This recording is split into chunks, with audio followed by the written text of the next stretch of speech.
Pienessä on suuren alku. Niin se on ollut täälläkin. Selkeä tahto ja uuttera työ, kasvamisen, luomisen ja rakentamisen haluavat tämän yhdyskuntamme synnyttäneet.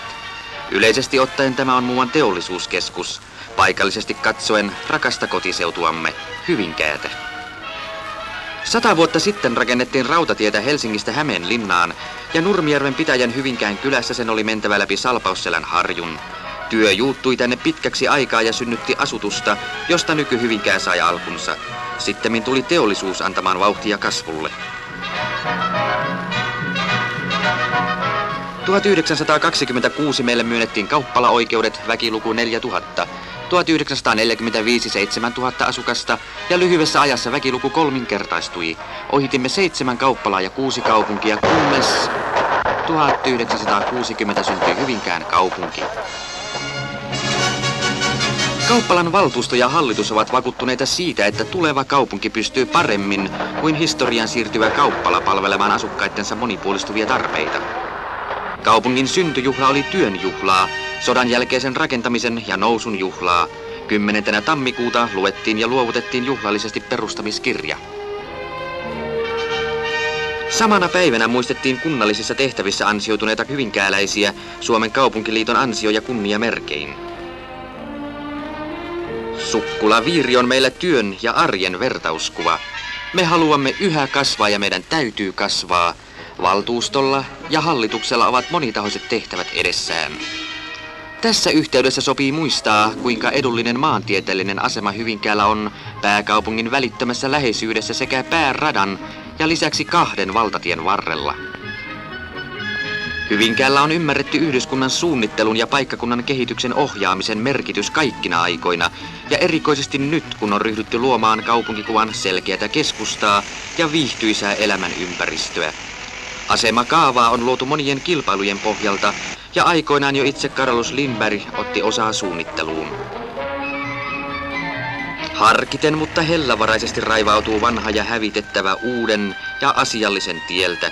Harkiten, sillä täällä on paljon kaunista ja korvaamatonta muistojen Hyvinkäätä.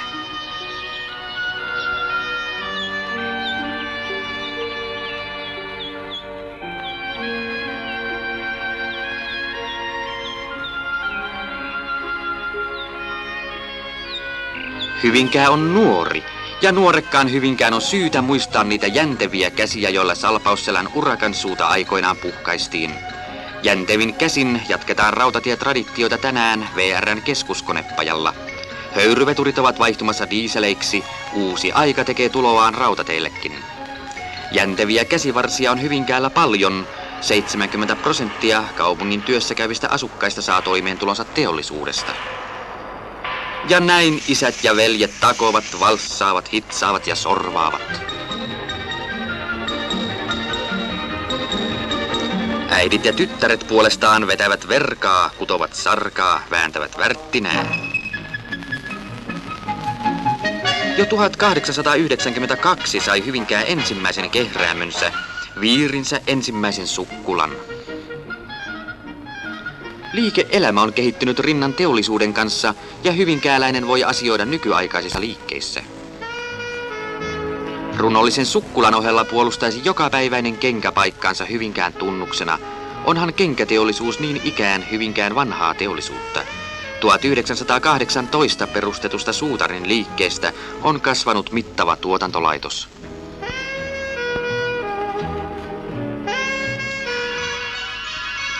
Hyvinkää on tulevaisuuden kaupunki, sanotaan.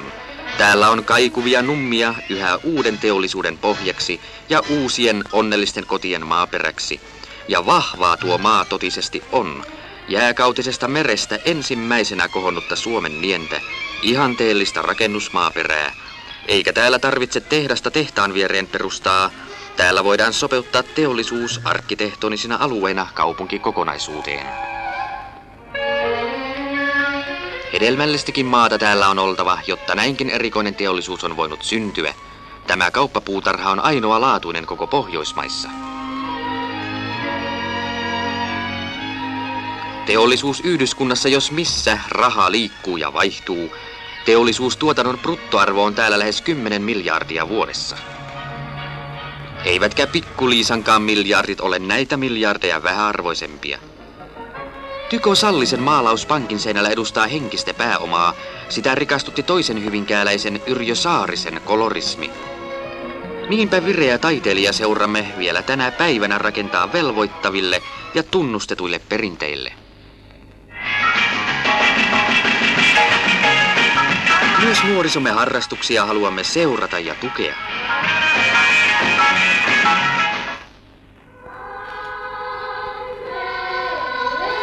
Ja ohjata nuorisomme askeleita.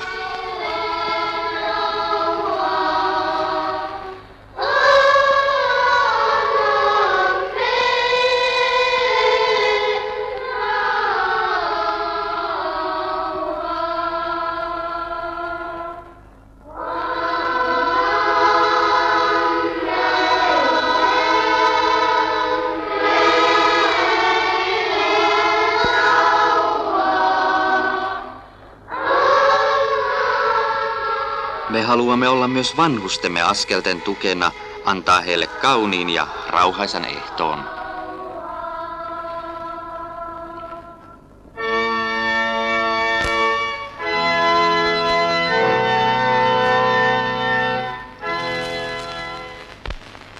Myös heidän tukenaan haluamme olla.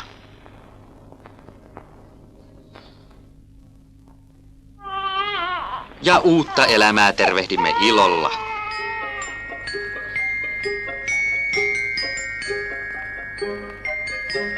Me haluamme turvata hänen ensimmäiset avuttomat askeleensa ja me iloitsemme hänen terveestä kasvustaan, sillä hän on meidän rikkautemme, tulevaisuuden Hyvinkää.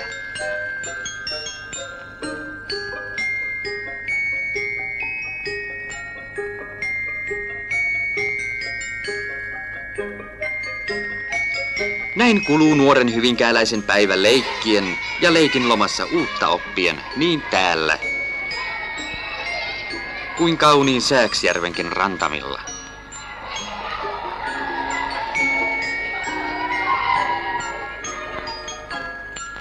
Syö kuppisi tyhjäksi, Leena ja Matti. Voimaa tarvitaan elämän monilla kilpakentillä.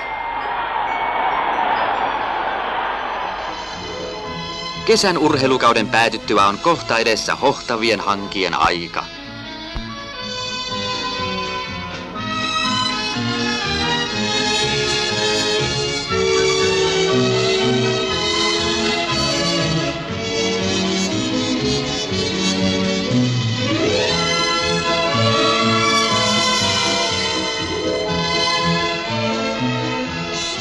Hyvinkään Sveitsi on jo vanhastaan tunnettu talviretkeilyn kohteena.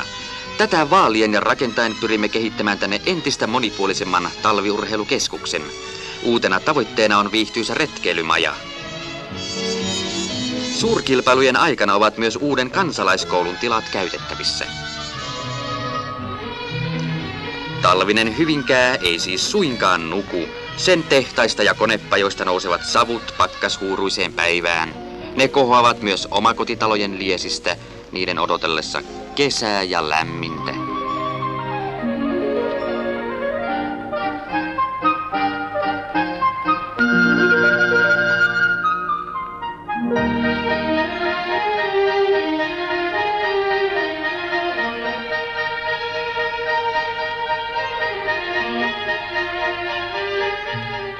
Ei varsin kaukana täältä oppivat aikoinaan 7 veljestä aapiskirjansa lukemaan. Ajat ovat muuttuneet, opintie on tänään huomattavasti miellyttävämpää. Nuoriso on todella nuoren kaupunkimme rikkaus ja kouluolojen kehittäminen on tämän rikkauden tärkeätä vaalimista. Kansakoululaitos on kaupungissamme kiitettävästi ajan tasalla. Kouluja on 3 ja niistä Aseman koulu yllättää vieraankin suuruudellaan. Emme opiskele koulua, vaan elämää varten. Reipas mieli on ponnin yhä korkeampiin saavutuksiin.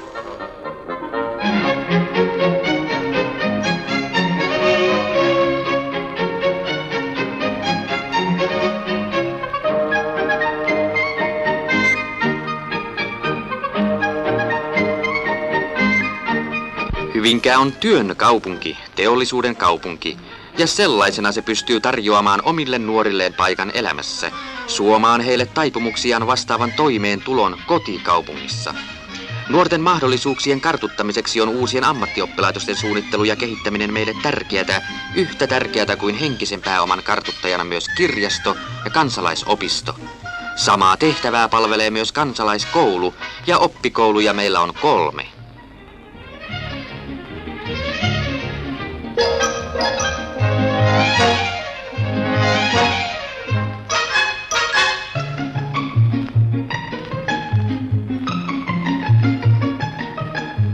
Gaudeamus igitur, elämä ja elämän mahdollisuudet ovat edessä. Heidän mahdollisuutensa ovat Hyvinkään mahdollisuuksia. He jatkavat nuoren kaupunkinsa kehittämistä. He tietävät, että kaupunki on yhteisö, jonka tehtävänä on joka suhteessa ja joka hetki valvoa yksilönsä etuja. 15 vuoden rajun nousukauden jälkeen on Hyvinkää vakiinnuttanut asemansa maamme teollisuus- ja liike-elämän eturivissä. Tältä pohjalta on elintasoa hyvä nostaa ja kaupunkia kaunistaa, luoda onnellista elämän ympäristöä. Ja näin täällä laajojen pihkantuoksusten metsien äärellä tämä kaupunkimme nousee, kasvaa ja kaunistuu. Me toivomme, että voimme luoda koteja, joissa perheenjäsenet viihtyvät ja joissa lapset saavat tarpeellisen, sivellisen kasvatuksen menestyäkseen elämän taipaleellaan.